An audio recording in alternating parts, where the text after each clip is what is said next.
तो और doodle army यार, क्या हाल है तुम लोग के? मुझे मालूम है यार तुम लोग के हाल अच्छे ही होंगे। तो अब बात कर लेते हैं अपने मेन टॉपिक की, जो कि है सुपरमैन वर्सेस नागराज। देखो यार, दोनों लोग एक वैसे हैं, दोनों के पास एबिलिटी भी एक ही जैसी हैं, पर फिर भी नागराज काफ़ी ऊपर है सुपरमैन से। तो इसकी क्या वजह है, इस सब को जानने के लिए सबसे पहले हमें दोनों लोगों की ओरिजिन जाननी पड़ेगी।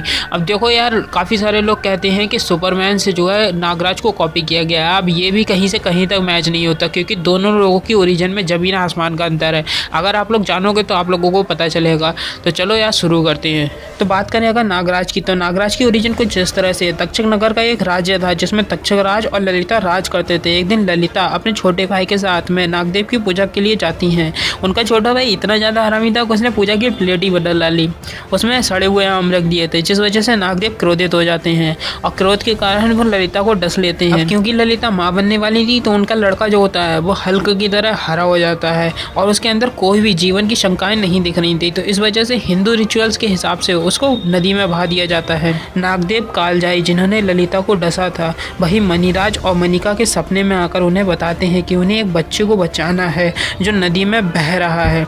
मणिराज और मनिका इच्छाधारी नागों की एक राज्य चलाते थे, जो इंडिया के एक सीक्रेट प्लेस पे बना हुआ था, जिसका नाम था नागद्वीप। जिसके बाद में मनिका और मणिराज उस बच्चे को बचा लेते हैं, जो आगे चलकर नागराज बनता है। अब इसकी ओरिजिन मैंने आपको शॉर्ट में बताई है, किसी और टाइम पे इसकी फुल ओरिजिन पे एक वीडियो बनाएंगे, क्योंकि इसकी ओरिजिन बहुत लंबी है, तो इसलिए मैं एक शॉर्ट वीडियो नहीं बना सकता इसकी पूरी ओरिजिन पर। बस मैंने आपको लॉन्ग टर्म की जगह शॉर्ट टर्म में बता दिया है। अब बात करें अगर इसकी एबिलिटीज़ की, तो यार पिछली वीडियो में भी मैं आपको इसकी एबिलिटीज़ के बारे में बता चुका हूँ, पर फिर भी आप लोगों को फिर से बता देता हूँ। देखो, इसके पास सबसे पहली पावर है सुपर ह्यूमन स्ट्रेंथ, जो हर सुपर हीरो के पास लगभग आपको मिल जाती है, यानी कि बहुत ज़्यादा शक्तिशाली है। सुपर ह्यूमन स्टैमिना है, यानी कि कितना भी लड़े थकेगा नहीं। डिवाइन पावर है, यानी कि देवताओं की शक्तियाँ हैं, जैसे कि विष्णु, शंकर, महादेव, इन सब के पास में जो भी शक्तियाँ हैं वो सब इसके पास में भी हैं। इंफ्रारेड विजन है। एनर्जी एब्जॉर्प्शन है, जैसे कि ब्लैक पैंथर एनर्जी को एब्जॉर्ब करके उसका विस्फोट करता है, ठीक उसी तरह से ये भी एनर्जी को एब्जॉर्ब कर सकता है। बस फ़र्क इतना है कि ब्लैक पैंथर जो है वो थोड़ी सी एनर्जी को एब्जॉर्ब कर सकता है, पर नागराज इन्फिनिटी एनर्जी को एब्जॉर्ब कर सकता है। एनर्जी मैनिपुलेशन है, यानी कि ये एनर्जी को किसी भी रूप में ढाल सकता है, उसका कुछ भी कर सकता है। उसके साथ में एक विस्फोटक बम भी बना सकता है, उसके बाद साथ में एक खेलने वाला हथौड़ा भी बना सकता है, जो कि थॉर के पास भी है। रीजनरेटिंग हीलिंग फैक्टर है। सिक्स सेंस है। यूनिक हिप्नोटिज्म है, यानी कि ये किसी को भी हिप्नोटिज्म कर सकता है। समझ लो, सुपरमैन को भी कहेगा कि भाई तू मेरे वश में है, मैं तेरे वश में नहीं हूँ। विल पावर है, जो लगभग सभी के पास। इनविजिबिलिटी है यार, जो सुपरमैन के पास भी नहीं है। पॉइजन बाइट है। स्नेक स्पिट है, यानी कि स्नेकों को फेंकता है रस्सी की जगह पे। वेनमस ब्रेथ है, यानी कि सांस लेता है वो भी जहरीली। शेप शिफ्टिंग है, यानी कि अपने शरीर को किसी भी रूप में ढाल सकता है यार, मतलब समझ लो, शरीर से ही हथौड़ा बना सकता है, शरीर से ही तलवार भी बना सकता है। साइज शिफ्टिंग है, यानी कि हनुमान की तरह बड़ा भी हो सकता है। और टेलीपैथी है। अब टेलीपैथी जैसी यार पावर किसी के पास में भी नहीं है। अब तुम समझ लो यार कितना ज़्यादा सुपर पावर है ये। अब बात करें अगर सुपरमैन की, तो सुपरमैन का फर्स्ट अपीयरेंस होता है 18 अप्रैल 1938, मतलब भारत के आज़ाद होने से पहले का सुपर हीरो है साला। 19 तक 119 तक एकदम इन्होंने वक्त बदल दिया, जज्बात बदल दिए, जिंदगी बदल दी। मजाक हो रहा है? नहीं, ये हम यहाँ पे क्या करने आए हैं? मेरी बात, हम यहाँ पे क्या करने? अब इसकी यार ओरिजिन की बात करें तो आप सभी को ओरिजिन पता ही है।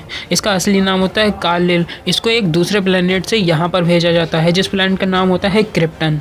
अब वहाँ से यहाँ इसलिए भेजा जाता है क्योंकि क्रिप्टन के रिसोर्सेज खत्म हो चुके हैं और उस प्लेनेट पर सिविल वॉर छिड़ चुकी है, जिसकी वजह से वो प्लेनेट कभी भी ख़त्म हो सकता है। तो इस वजह से इसके माँ बाप इसको अर्थ पर भेज देते हैं कि जा भाई तू अर्थ पर रह ले जाके।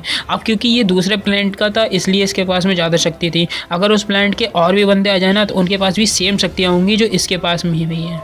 आप समझ रहे हो? इससे तो यही साबित होता है कि भाई ये एक एलियन है, इस वजह से इसके पास में शक्तियाँ हैं। बाकी कोई खास ताकत नहीं है जो स्पेशल होती है हर किसी के पास में। मतलब उस ग्रह पर ये सारी शक्तियाँ उसके पास भी थी, दूसरों के पास भी थी, पर इसके पास स्पेशल इसलिए है क्योंकि ये अर्थ पे रह रहा है। मतलब वहाँ का फेसड्डी है, यहाँ का हीरो है। मेरे प्लेनेट पर मैं तुम्हारी तरह लूजर हूँ, पर यहाँ मैं बॉस हूँ। ये बहनचोद सारे मिलके हमको पागल बना रहे हैं, मादर चोद के बच्चे, ऐसे समझो। अब बात करते हैं इसकी एबिलिटीज़ की। तो सबसे पहले इसके पास में है सुपर ह्यूमन स्ट्रेंथ, जो कि नागराज के पास में भी है। सुपर स्पीड है, हाँ बस फ्लैश के जैसे भाग सकता है यार। सुपर ह्यूमन स्टेमिना है, जो नागराज के पास में भी है। सुपर ह्यूमन रिफ्लेक्सेस हैं। यार मेरी समझ में नहीं आता है कि अगर आप लोग सुपर ह्यूमन स्पीड का ऑप्शन देते हैं उसके बाद में सुपर ह्यूमन रिफ्लेक्सेस क्यों कह देते हो यार। अब अगर स्पीड है तो रिफ्लेक्सेस तो होंगे ही ना यार, कैसी बातें करते हो अनपढ़ वाली। सुपर ह्यूमन ड्यूरेबिलिटी है, बहुत देर तक लड़ सकता है। अब ड्यूरेबिलिटी स्टेमिना एक ही होता है। सिक्स सेंस है जो भी नागराज के पास में भी है। हीट विजन है, ये चीज़ नहीं है यार। ये आग में भी साफ साफ देख सकता है, लोगों को नहीं दिखता है भाई, हमें नहीं दिखता है, तुम्हें नहीं दिखता है, पर इसे दिखता है, समझो बात को। सुपर स्पेक्ट्रम विजन है, मतलब कि ये रंग बिरंगी कलरों में भी साफ कुछ देख सकता है। माइक्रोस्कोपिक विजन है, मतलब समझ रहे हो, इसे माइक्रोस्कोप लगाने की ज़रूरत नहीं है, आपके हाथ में कितने जर्म्स हैं ये ऐसे ही बता देगा। एक्सरे विजन है, अब समझ रहे हो, मतलब इसके हड्डियाँ कहीं से टूट जाएँ तो इसे ऐसे ही पता चल जाता है कि भाई इसकी हड्डी टूटी हुई है, इसका इलाज करवाओ जाके। इंफ्रारेड विजन है जो कि नागराज के पास में फ्रीज ब्रेथ है, उसके पास वेनमस ब्रेथ है, इसके पास फ्रीज ब्रेथ है। अगर ये मारेगा तो इंसान केवल जमेगा, वो मारेगा तो साले मर जाओगे। जहरीली ब्रेथ है उसकी। विंड ब्रेथ है, मतलब समझ रहे हो, बातों से ही तूफान लग सकता है।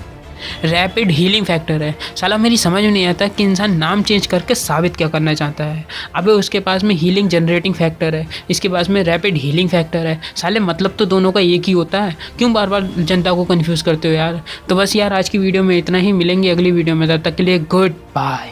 और यार चैनल को सब्सक्राइब कर दो, लाइक कर दो, वीडियो को ज़्यादा से ज़्यादा शेयर कर दो। यार तुम लोग करते नहीं हो, इतनी मेहनत करता हूँ फिर भी नहीं करते हो। चलो यार कोई बात नहीं, मिलते हैं अगली वीडियो में, तब तक के लिए गुड बाय।